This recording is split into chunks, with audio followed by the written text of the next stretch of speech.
Alrighty, we'll jump right in with our feature Q&A. And joining me is Commissioner Parrino. He was appointed by Governor Andrew Cuomo to serve as Commissioner of the New York State Division of Homeland Security and Emergency Services in May of 2017. As Commissioner, he provides overall direction and leadership for the state's efforts to prevent, protect against, prepare for, respond to, and recover from man-made and natural disasters. The agency currently has 465 full-time employees and an annual budget of $1.6 billion. He has an accomplished career as well. He enlisted in the Marine Corps Reserve in 1980. He served in the New York Police Department for over 2 decades. He also served at the federal level as senior counselor to U.S. Department of Homeland Security Secretary Jay Johnson. Now he's working for us here in New York State. And to jump right in, I'd like to start on a topic we've heard a lot of debate about over the last few years, both nationally and in New York. What should be done to deal with gun violence in New York, especially in the wake of these tragic school shootings we hear about all too often? Has the law enforcement community coalesced around particular policy proposals? And what are your own personal views on how best to respond? Thank you, John, for having me here. Gun violence, or I think you can address it as violence in general, because many of your precursors will be the same. I like to think that it's evolving on how we're handling it.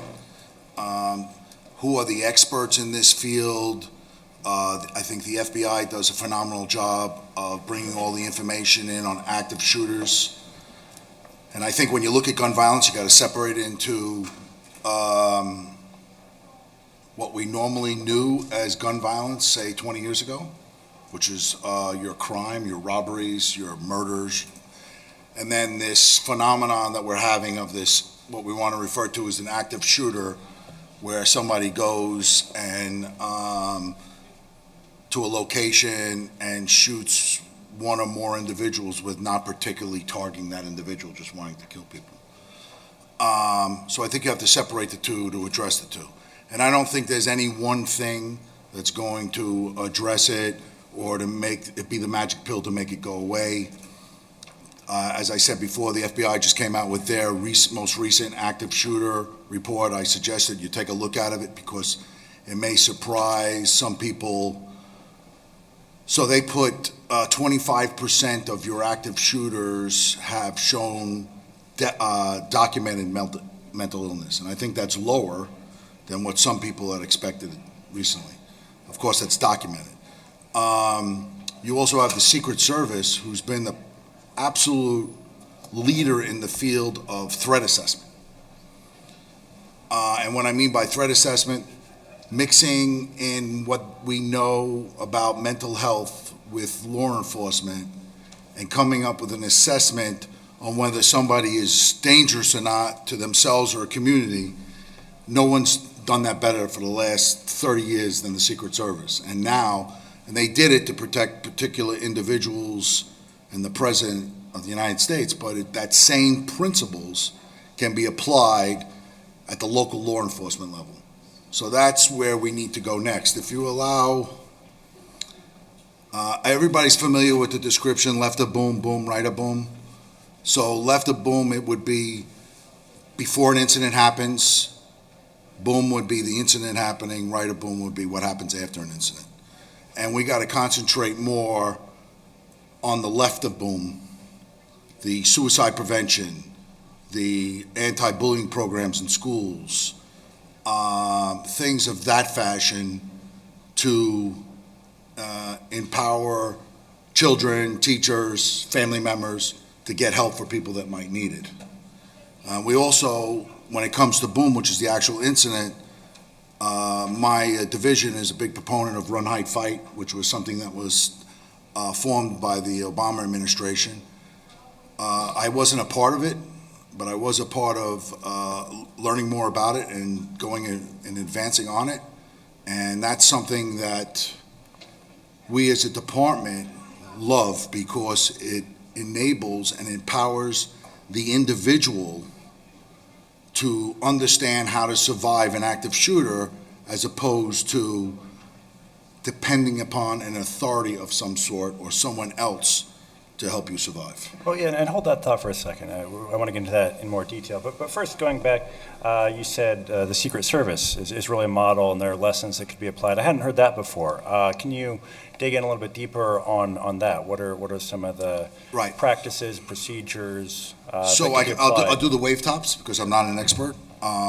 So what you have is the Secret Service will go back, you can go back as far back as you want, would get threats on the President of the United States.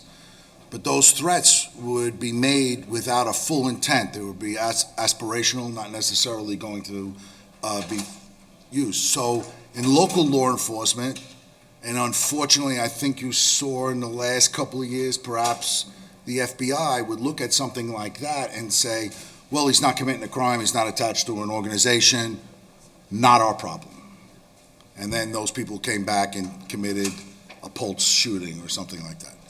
So the FBI is reevaluating themselves on this also. But my point is that the Secret Service has done this for years. And then what they do is they come up with a checklist and they empower members of the community and people from the mental health community to look at this and see, is this somebody that's just making noise, or is this possibly somebody that needs intervention and help?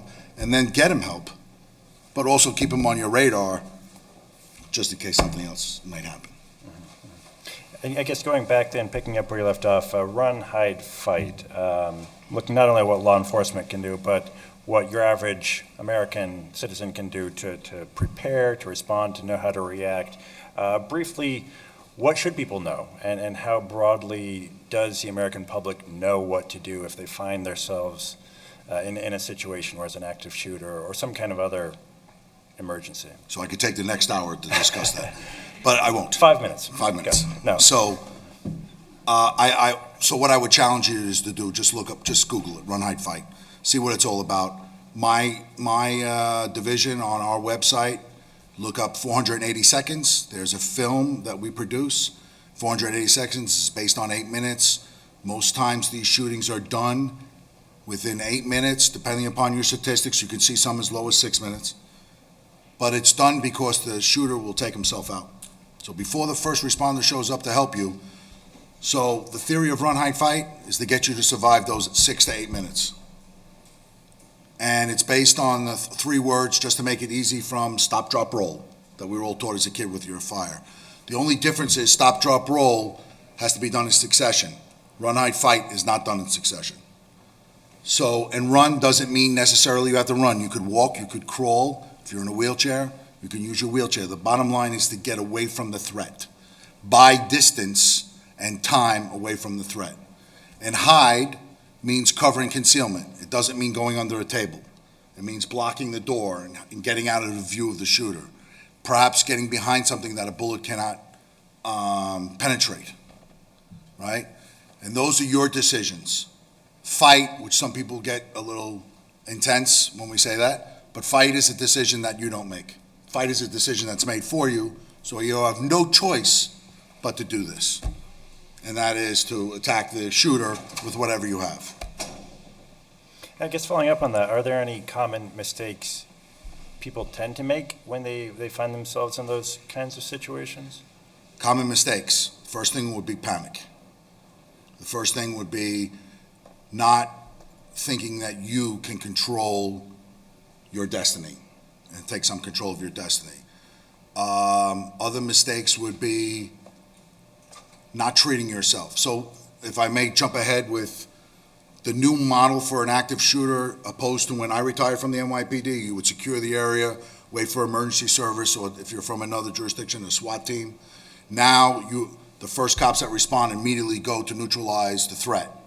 So they're actually passing the people that are injured and not giving them first aid. So the new model is know how to give yourself first aid. So it really comes down to just stopping the bleeding. You don't need a dramatic first aid class to know that you put pressure on the wound or put a tourniquet on to stop the bleeding.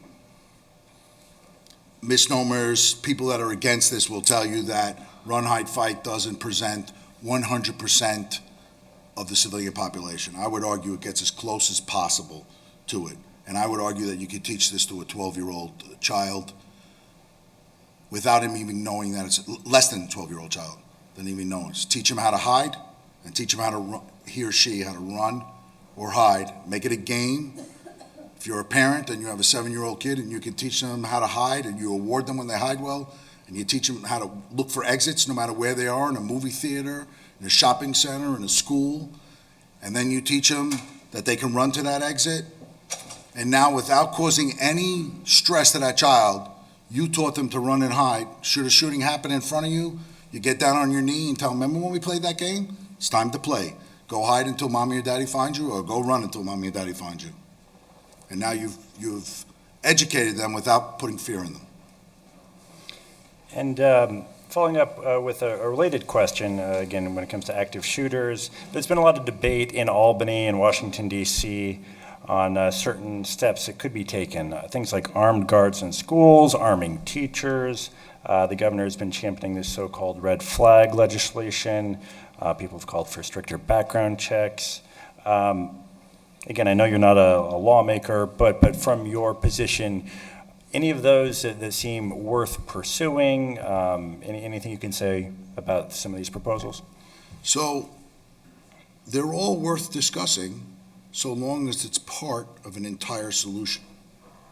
If you think you're going to pick one part of that and make that part of the solution, that's where you're making your mistake.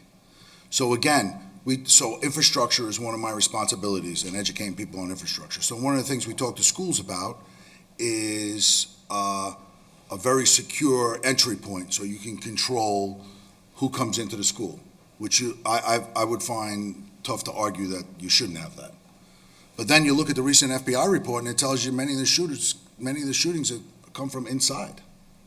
So you can't just depend upon that control point. I've discussed with many people about, I discussed with my counterpart in Oklahoma, where they're looking to arm teachers. But he had to put out a 3-page document on here's the things you need to think about before you even do something like that.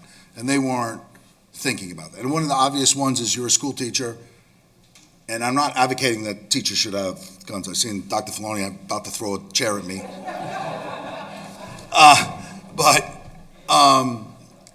So you have a shooting in your school and you're the teacher with the gun. Do you leave your class now?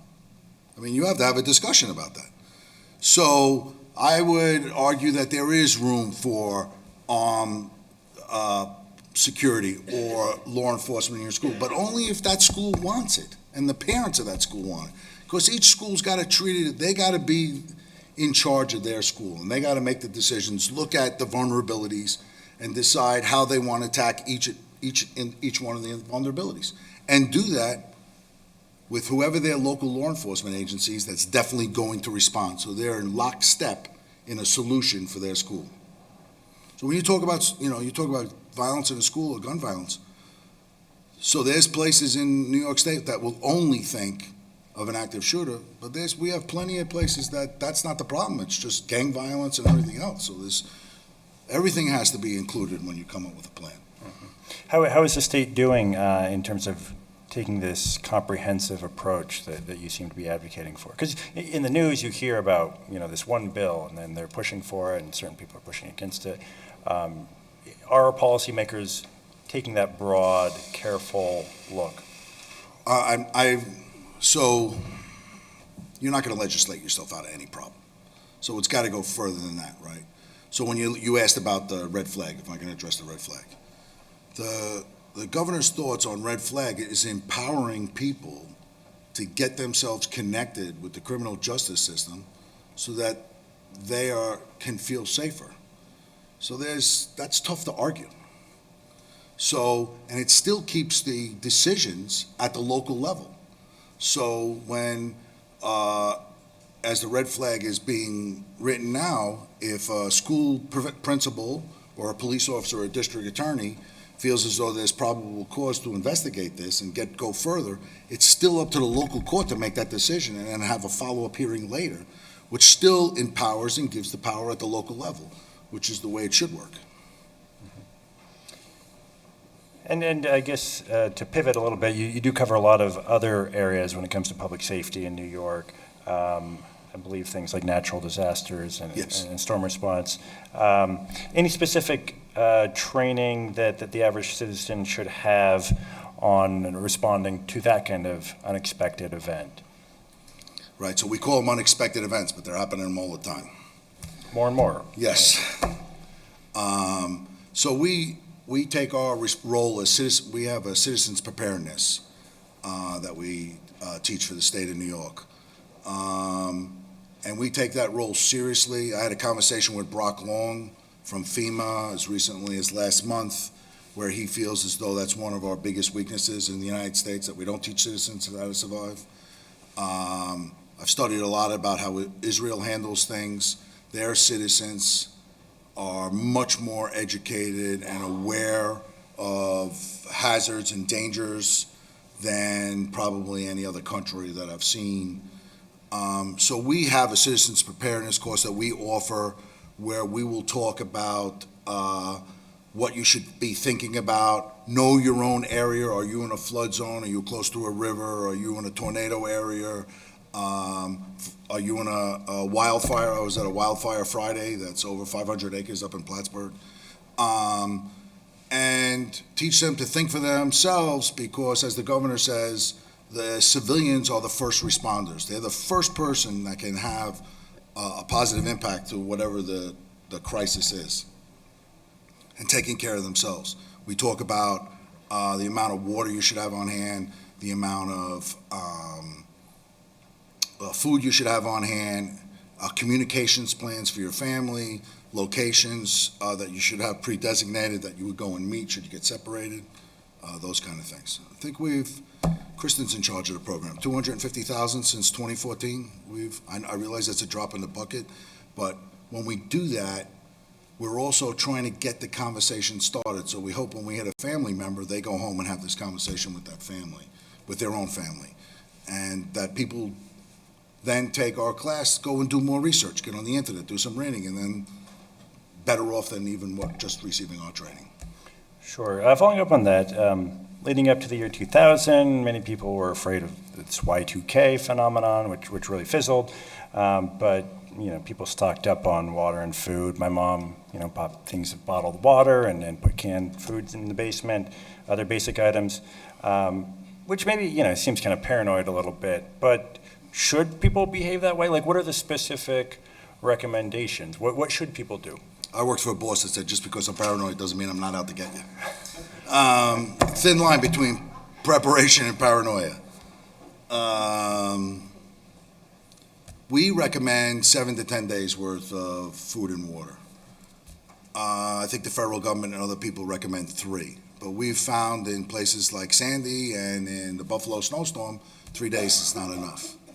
The other thing to think about is, and I'm not the one to talk about a calorie intake, but your 10 days isn't the 10 days of your normal eating. You just need enough food to get through those 10 days, which would be rationing a small amount of probably canned food because you get a little bit more shelf life out of it, and then replace it as time goes on. And water being the biggest thing, right? Because I think statistically, you can go a long time without food, but you can't go too long without water. And I think we recommend a gallon of water a day. So that doesn't mean you put a gallon of water in your cabinet and you don't do anything with it. So that means it's rotated. So you have your cases of water and you go through it so that you're always using your water, but at any given time, you're good for a gallon a day for a couple of days. Sure. And you mentioned wildfires. Another threat, though, is fires in people's homes, apartments. Yes. That's something that I believe is actually an increasing risk in some ways. Could you elaborate? So it's an increasing risk in the fatal fires in the United States is up. It's down in New York State. I don't want to take credit for that because I don't want to take credit for when it goes the other way either. So there's been changes in construction, I think, that may have affected a little bit. Fire travels, so you look at a home that's built today and it's a very open, the kitchen, living room, and dining room, there's no wall separating them. and a fire will travel faster in that than in the house that I own that was built 70 years ago, which is like a submarine. Every room has a door and you can't get through it. So the more open design, fire will travel faster. And there's also, I believe 60% of the fatal fires did not have a working smoke detector. So that's the big key. Like, here's a small investment that could keep you and your family safe that we have to stress. And I think those of us that are older in the room, we remember talking about fire all the time. And I think we learned and adjusted. I think we got so much going on that we're competing with what we're going to talk about. We're competing with what you're going to listen to. And I think fire is not being talked about the way it was. But I think it's just something that we always have to. The fact that the pattern's going on somewhere else in the country means I have to watch it. And if something that we can adjust to a change in New York State, then we will. It's just like with the terrorist incidents. I don't necessarily wait for it to be an absolute threat in New York. I'm watching what they're doing in other places in the country, but more importantly, other places in the world. I don't care who's doing it. It's the technique that I'm interested in, because that's what I need to combat and spread the information on to the people here. We've heard some about terrorism earlier this morning, as well as technology and the technological aspects of public safety. Broadly, how are technological advances improving emergency preparedness and response? And are there any downsides to consider with the increasing reliance on new technologies? So definitely it's helping the government to share information within the governments, the state, local. Technology is being used to share more information with locals so that locals can get a decision point. And I'm talking about local citizens. We have all sorts of apps for this and apps for that, where you can find out directly even the smallest emergency management offices in the state of New York and smallest police departments have websites now where they post information on local hazards and problems. I think the second part of your question is, are we too dependent upon it? Yeah, like if like cell phone networks went down, right? So, of course we're too dependent upon it. Everybody in here is communicating only on their cell phones. They're getting all their information on their cell phones. And so we as individuals and we as the government are way too tied to technology. And we have to remember that sometimes it may come, we have contingency plans of going around with a bullhorn to pass information. That was done during Sandy in some locations, right? So, of course, the bullhorn that doesn't require technology is gone now too, right? So you better have batteries that fits that bullhorn so it works. So yes, we are too dependent upon technology. Then we have to get better at it. And then it's really comes down to, which is again what my division does, is really working with the locals. So just like even a word of mouth or driving around. So 16 days I'm in Puerto Rico. The governor sends me down to handle some response down there outside of the FEMA operation. Communication's a huge issue, right? So we gotta go back to the old days and when I wanted to play with my friends. I used to have to walk down the block and knock on the door and talk to them. And so that's exactly what we had to do in Puerto Rico. We had to drive to the municipality, get a hold of the person in charge, have a conversation with them, ask them what they need, ask them if they had the ability to come pick it up if I got it to the airport. And that's how you got to work. So we have to have contingency plans. You can't just depend upon technology. But technology is the way to go. Well, another question about technology, and building on some of the discussion from earlier today, some of these tech entities are just so big and so omnipresent. We heard from Facebook. Is there any risk in these tech entities just becoming so big and something that so much of the population relies on that maybe they're not reporting certain issues that come up, or there's the obvious example of things like Facebook and Twitter being used for misinformation. I guess broadly, are these tech entities in any way an impediment to public safety? And then on the flip side, are there ways that the public safety, the law enforcement establishment could partner with the public sector, or ways they're already starting to partner with the public sector, or with the private sector, rather. So you threw about 3 or 4 questions in there. Right. Well, that's my last question. 'Cause All we're right, so running let's out of talk time. about the risk. Of course, there's a risk with, but I think that pendulum is swinging back. You see how responsive Facebook was in the board meeting there. They weren't that responsive 4 years ago when we were talking to them about that when I was with the federal government.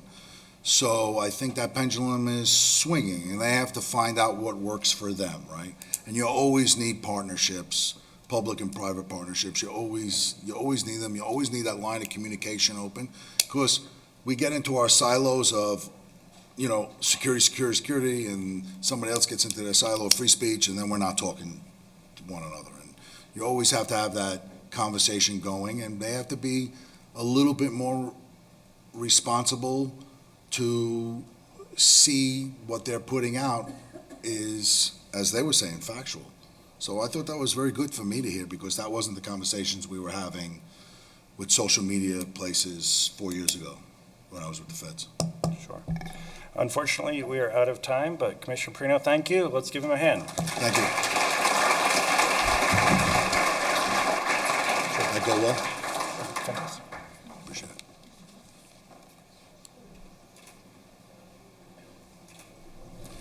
And I'd like to call our third panel up to the stage. We'll go directly into our next panel. Thank you.